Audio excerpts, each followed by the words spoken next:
Chapter 8 The Brave Tin Soldier. Warm up. Which is your favorite toy? How do you like to play with it?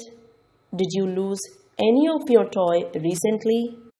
Once there were 25 tin soldiers.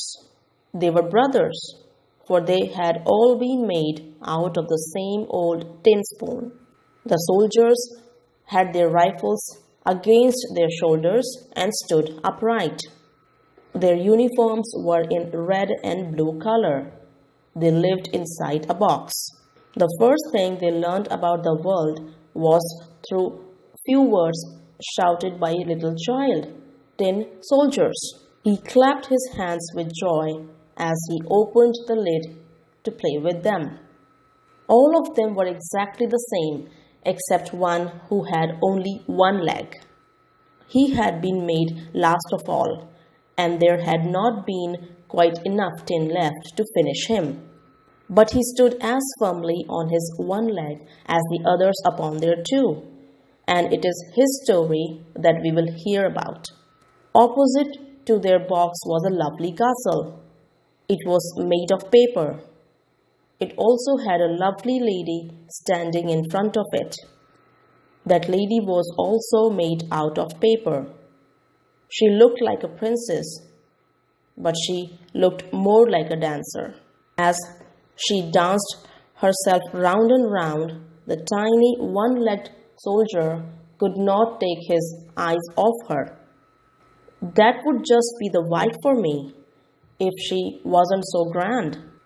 But she lives in a castle, while I have only a box, and there are 25 of us in that.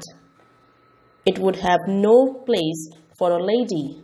Still, I must try to meet her, the tiny tin soldier thought to himself.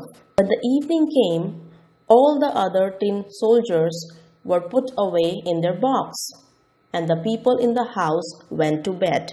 Now it was time for the toys to begin to play. But as they were playing, they saw a giant box.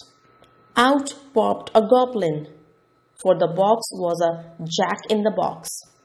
"Tin soldier," said the goblin, "keep your eyes to yourself.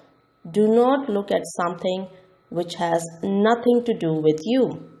But the tin soldier pretended not to hear.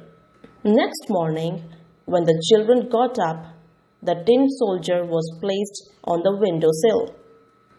It may have been the goblin or the wind, but as the tin soldier tried standing still by the window, it fell out. Within no time, he was on the ground outside the house, stuck between rocks. The little boy who was playing with these toys noticed the tin soldier was missing. He ran out to see. If the soldier had called, "Here I am," he might easily have heard him, but he did not think it was right to cry out for help, as he was supposed to be a brave soldier. Then another bad event took place. It began to rain, but the little boy found the tin soldier on time.